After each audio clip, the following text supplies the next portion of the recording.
It's been about 3 weeks since I started my celery in these little dishes. And I want to show you up close how they've been growing and how they're doing. And today I'm going to be putting them in these pots and bringing them outdoors to get them ready for planting in the fall here in Zone 9B. So let me show you how I'm going to do this. So here is one of the little celery plants. And as you can see, I just took the celery after I used it.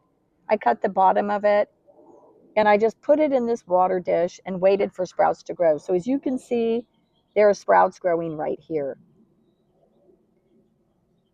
So there's a few over here and here.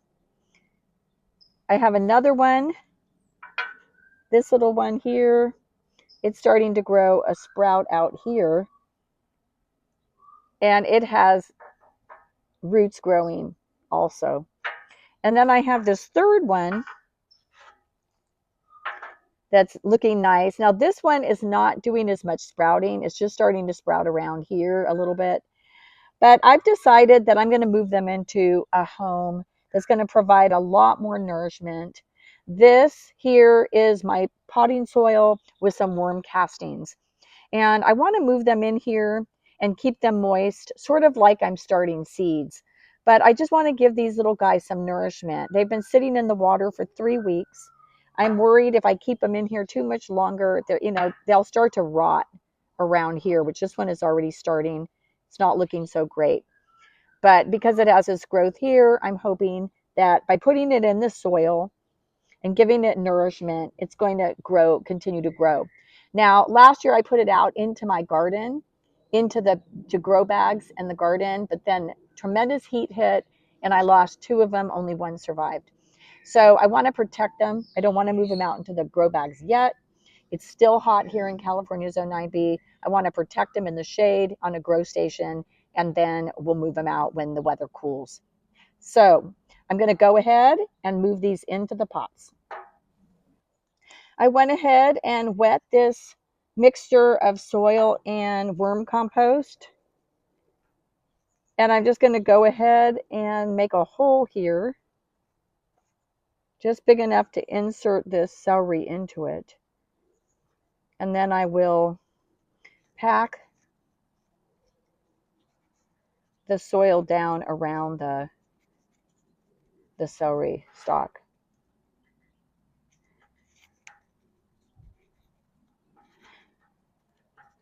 So my goal here is to keep the roots damp, but to allow drainage so that it doesn't get rotted by just sitting in the water for a long, long time. Like I said, this has already been sitting in water for 3 weeks. If I continue to let it sit in the water, it is rooted, but it will eventually start to rot the roots and the base. So now this will be sucking up nutrition. I'll be bottom watering this along with the rest of my fall starts. But the top will stay dry and I'll have some temperature control. So let's go to the next one here. So I have 3 of these, and usually just 1 celery plant is enough for tomato Tim and I. They grow a lot of celery. It gets huge, the plant grows huge, and it just does so well. But because last year, like I said, when I planted it and we got a lot of heat, I ended up losing 2 of the celery plants. So I only had 1 left. So I may as well go ahead and do all 3 of these just in case something goes wrong here. I could have a backup. And if I do get all 3 and they all do well, then I might start making celery, going ahead and trying to do some celery seeds, celery powder, dehydrating and that type of thing, which I've just never done it before.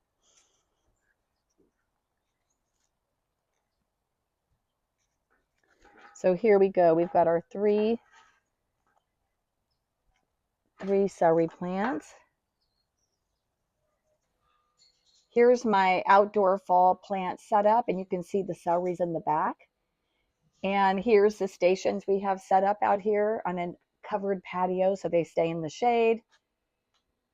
And then actually this one side to the left is shady and to the right side would be more sun. So we could move them when they're ready to start hardening off and getting ready to actually put out in the garden.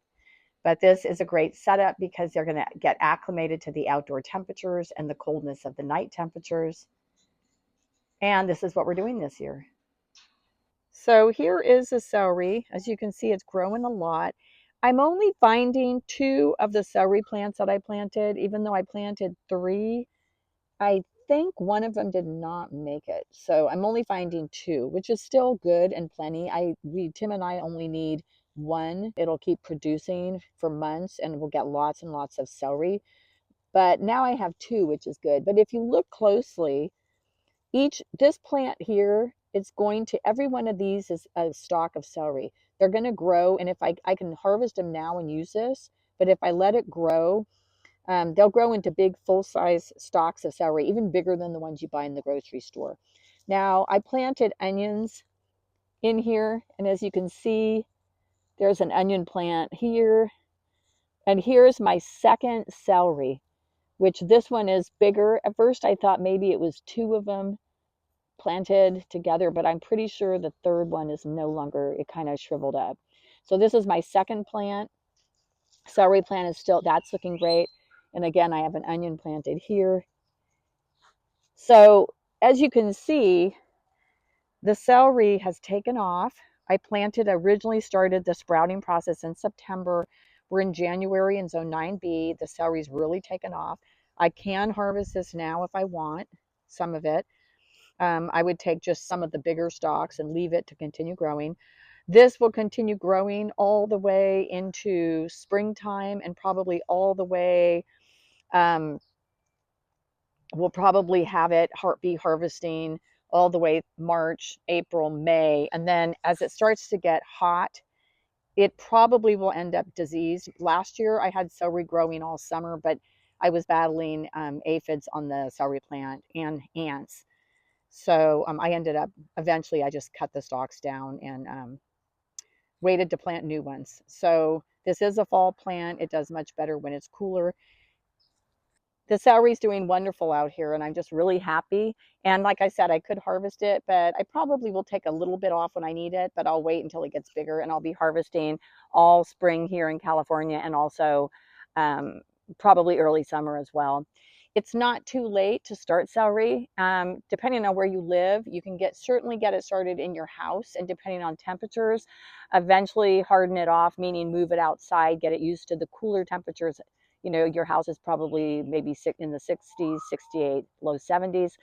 Then when the temperature cools, if you're in the snowy areas, if the temperatures start to warm up, you can start to take it outside, get it used to the cooler temperatures outside, and then slowly move it out into your garden. As you can see, we grow in grow bags.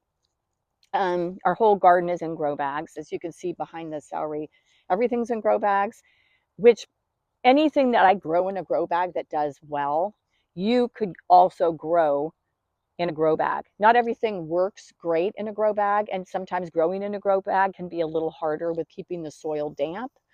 And also keeping the fertilizer and the soil nice and organic.